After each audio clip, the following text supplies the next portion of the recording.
Hello, I'm LIDA Perry, and today we are going to talk about social skills. And this is the second pillar on which your training is based.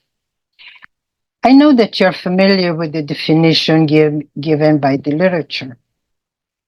The meaning of these definitions are the capacity of a person to be in this world and relate in such a way as to create connections and relationships, mostly through communication.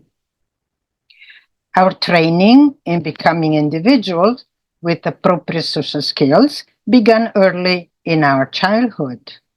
We were guided to behave in a certain manner in the different contexts and situations that our reality presented. We were invited to listen without interfering or interrupting, to observe, to pay homage to the elders, to think, and to be kind. We were told to be polite, respectful toward others.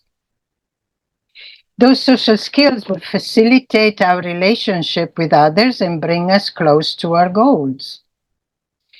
As we developed, we learned to be assertive, consistent, and persistent in our interaction with people. Through this process of growth, we redefined our social skills. We could also define social skills as the ability to use different behaviors to achieve different goals. In other words, a person with good social skills will respond to any situation in a way that is appropriate. He or she will be able to adapt and be flexible with her behavior accordingly to what is actually happening. These behaviors cannot be faked. There are not actions that you can learn from a book, a course, to add to your bag of tricks. They need to be found inside of you, grounded in your values. Therefore, be part of who you are, of what you really believe. In other words, they need to belong to the awareness of yourself and others, steeped in your emotional and spiritual intelligences.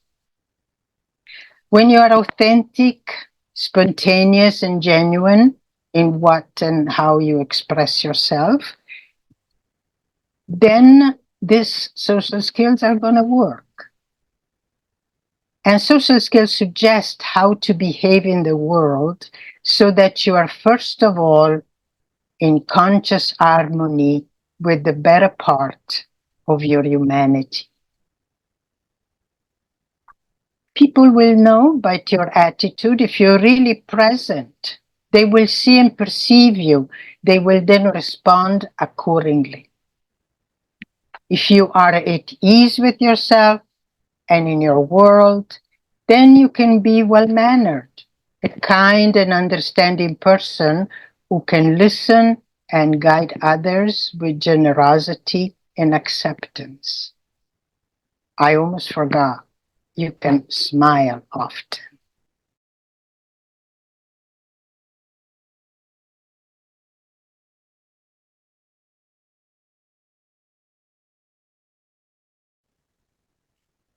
Here I'm describing a process that you began with your work on self-assessment, the exploration of who you are, what are your resources and areas of improvement.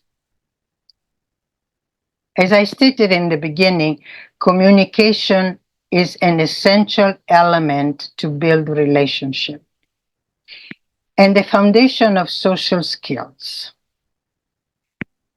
Another founding pillar is your capacity for understanding the emotion of others by listening actively and being the role model of a leader.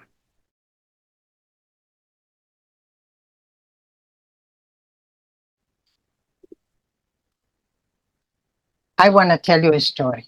It's a personal passion of mine. I love to follow soccer teams and, of course, some of the best trainers. And Carlo Ancelotti, it's regarded as one of the greatest football managers of all time. He wrote an autobiography, and the title says it all. It's titled Carlo Ancelotti Quiet Leadership, Winning Hearts, Minds, and Matches. You might want to read it. In his biography, he describes his style of coaching as understated, a method that has learned him the fierce loyalty of some of the most famous players. He nurtured talent and fostered team spirit. To reach this level of success, he mostly focused on building a relationship with his players. He takes time to get to know them personally, but also their skills and resources as players, of course, and also their limitations. His feedbacks are non-judgmental. He speaks from the heart with warmth and understanding, and he listens. The end goal is to build the team as a cohesive group and together win.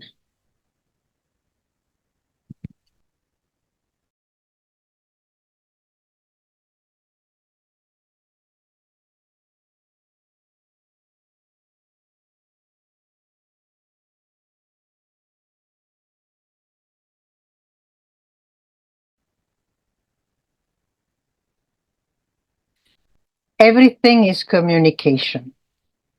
We mainly communicate through our bodies and voice, yet voices are extremely important as there is silence. Words have energy. Many years ago, I read a delightful little book called The Sacred Life of Plants, where the author describes an experiment with plants he set up. He wired with sensors some plants attached to a machine that recorded the vibration and the frequencies. And then he asked a person to come into the room with a watering can and with soothing words saying, I'm going to give you water, I'm going to give you nurture. Very, very nice atmosphere, nice voice. And the reaction of the plants were recorded on the machine. Then he asked another person to come into the room with a pair of scissors and a knife, and with an aggressive tone say that I am going to cut your leaves and I'm going to cut your roots. And the plant had a reaction that was registered into the machine, a different reaction. So, what can we deduce from this? Well, each word we choose carries with it a vibrational energy and a frequency that can impact your other senses. This vibration can cause you to sense heavy or light, cold or hot, bright colors or dark. And so using the right words can raise your vibrational frequency. And this is something that I read in a Science World Society newsletter.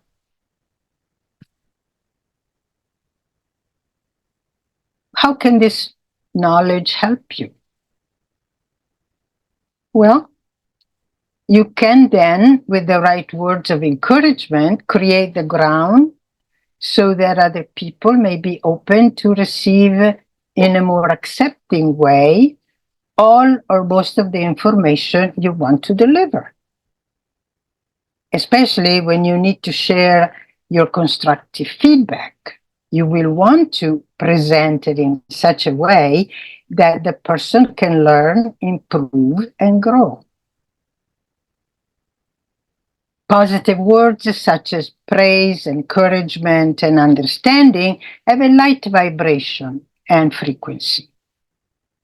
Negative words of judgment, criticism, often delivered in an aggressive tone, have an impact to the body of the person. This attitude creates defensiveness and closure. When you put all of this aspect together, the results could be far-fetching. You will be building the capacity to relate efficiently. You will also achieve the insight you need to recognize the potential of each member of your group. You will be able to see the larger vision for your goal and project. In your role as a training manager, you are or will be interacting with various systems.